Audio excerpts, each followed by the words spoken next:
প্রথমে 18 কোটি জনগণকে জানান পিয়ার কাকে বলে, পিয়ার মানে কি। 18 কোটি জনগণ এটা জানতে চাই। কিসের উপর গণভোট হবে? গণভোট আগে দিতে হবে, আগে না দিলে নির্বাচন হবে না। এ কথা বলার সাহস আপনারা কোত্থেকে পাইলেন? ফেব্রুয়ারি মাসে নির্বাচন হবে। সরকারের পক্ষ থেকে আমাদের সবাইকে আশ্বস্ত করা হয়েছে। নির্বাচনের কোনো নির্দিষ্ট রোডম্যাপ প্রকাশ করা হয়নি। নির্বাচন দেয়া হবে অতটুকু বলা হচ্ছে। এই নির্বাচনকে বানচাল করবার জন্য একটি গোষ্ঠী খুবই তৎপর রয়েছে। কখনো জিকির তুলছে ফিয়ার সিস্টেম চালু করতে হবে, কখনো বক্তব্য রাখছে আগে গণভোট দিতে হবে। ভাইয়েরা আমার, ফিয়ার কি? এটা কি ট্যাবলেটের নাম নাকি অন্য কিছুর নাম? এদেশের 18 কোটি জনগণ জানে না। প্রথমে 18 কোটি জনগণকে জানান ফিয়ার কাকে বলে, ফিয়ার মানে কি। 18 কোটি জনগণ এটা জানতে চাই। কিসের উপর গণভোট হবে? গণভোট আগে দিতে হবে, আগে না দিলে নির্বাচন হবে না। এ কথা বলার সাহস আপনারা কোত্থেকে পাইলেন? কোন শক্তিতে এ কথা বলেন?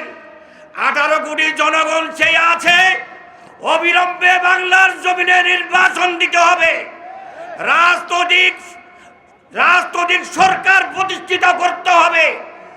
যদি রাজনৈতিক সরকার প্রতিষ্ঠিত না হয়, দেশ খুবই হুমকির মুখে পড়ে যাবে।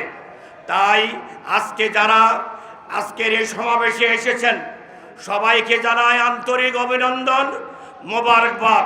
এবং আমি বলছি, ভাইরা আমার, আমাদের জাতীয় নেতৃবৃন্দের অনেক পরিশ্রমের ফসল হোক বৃহত্তর সুন্নি জোট। এই জোট যেন টিকে থাকে, এই ব্যাপারে আপনাদের সবার সহযোগিতা কামনা করে বক্তব্য শেষ করলাম। খোদা হাফেজ। আমরা বলতে চাই, একটি গোষ্ঠী জাতীয় নির্বাচনের পূর্বে একটি গণভোট দাবি করে আসছে। আমরা তার বিপক্ষে। কারণ এই গোষ্ঠী ঘন্টায় ঘন্টায় তাদের মত পরিবর্তন করে। কোন রকম যদি একটি গণভোট করতে পারে, তখন ঘোষণা করবে নির্বাচন হয়ে গেছে, আর কোনো জাতীয় নির্বাচনের প্রয়োজন নাই।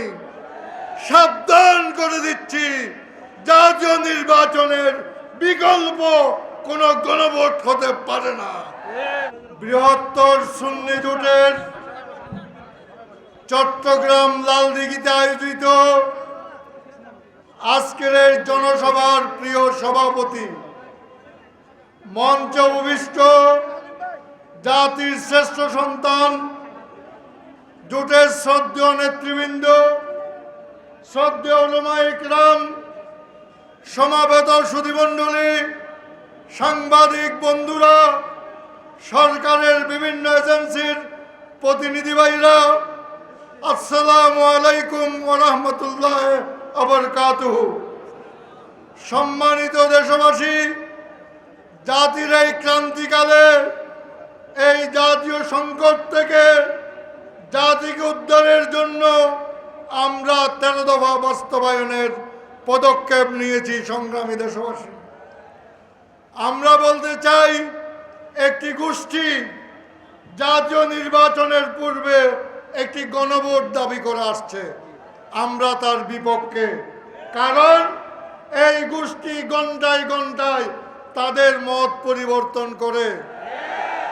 কোন রকম যদি একটি গণভোট করতে পারে, তখন ঘোষণা করবে নির্বাচন হয়ে গেছে, আর কোনো জাতীয় নির্বাচনের প্রয়োজন নাই। সাবধান করে দিচ্ছি, জাতীয় নির্বাচনের বিকল্প কোনো গণভোট হতে পারে না। জাতীয় নির্বাচনেই জাতিকে এই সংকট থেকে উত্তরণের সর্বোত্তম পন্থা। সম্মানিত দেশবাসী, আমরা জুলাই হত্যাকাণ্ডের বিচার দাবি করে আসছি। আমরা স্পষ্ট করে বলতে চাই, রাষ্ট্রীয়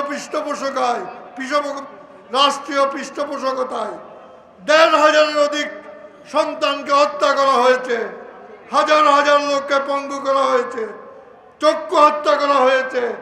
এদের বিচার যদি এদেশের মাটিতে নিরপেক্ষ সুষ্ঠুভাবে না হয়, তাহলে অবিচারের কালচার। আমাদের পার্শ্ববর্তী রাষ্ট্র থেকে স্পষ্টভাবে বলা হচ্ছে চট্টগ্রাম, পার্বত্য চট্টগ্রাম বন্দরকে নিয়ে একটি ত্রিপুরা রাজ্য গঠন করার জন্য বাংলাদেশের অকুতোভয় সেনাবাহিনীর কাছে আমরা আহ্বান জানাতে চাই, সকল ষড়যন্ত্র মোকাবেলা করে এদেশের 1 ইঞ্চি জমিও কাউকে নিতে দেওয়া হবে না। আমরা প্রস্তুত আছি। স্পষ্টভাবে বলতে চাই, স্বাধীনতা, সার্বভৌমত্ব, আঞ্চলিক অখণ্ডতার প্রশ্নে সুন্নি জোট এক বালি পরিমাণ ছাড় দেবে না ইনশাল্লাহ। সম্মানিত দেশবাসী, অন্তর্বর্তী সরকারের কাজ ছিল না চট্টগ্রাম বন্দরকে বিদেশিদের হাতে তুলে দেওয়া। আমরা বলতে চাই, জাতীয় উৎপাদনের সর্বোচ্চ সবচেয়ে 80% সর্বোচ্চ ইনকামকারী চট্টগ্রাম বন্দর। আপনার কি অধিকার আছে? আপনি অনির্বাচিত 30 বছরের জন্য বেনিয়াদের হাতে তুলে দিবেন? এই অধিকার আপনাকে কে দিয়েছে? চট্টগ্রামের মানুষ সর্বশেষ রক্তবিন্দু দিয়ে বেনিয়াদের হাতে চট্টগ্রাম বন্দর তুলে দিতে দিবে না।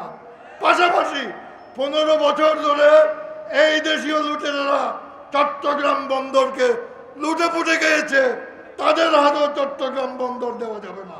নৌবাহিনীর তত্ত্বাবধানে চট্টগ্রাম বন্দর পরিচালনা করতে হবে। সংগ্রামী দেশবাসী, আইন শৃঙ্খলা বাহিনীর দায়িত্ব আইন শৃঙ্খলা রক্ষা করা, বিঘ্নিত করা নয়। বোয়ালখালীতে আমার ভাই জিলানিকে অস্ত্র দিয়ে অবৈধভাবে গ্রেফতার করে যারা অস্ত্র মামলা দিয়ে আজকে জেলখানায় পাঠিয়েছে, তাদেরকে বলতে চাই, বিচার তোমাদের একদিন হবে। যারা এদেশে আইন শৃঙ্খলা সংস্কারের নামে নতুন করে পুরানো কায়দায় আমাদের ভাইদেরকে গ্রেফতার করানো হচ্ছে, জনসভার আগে বিলকে দিয়েন না।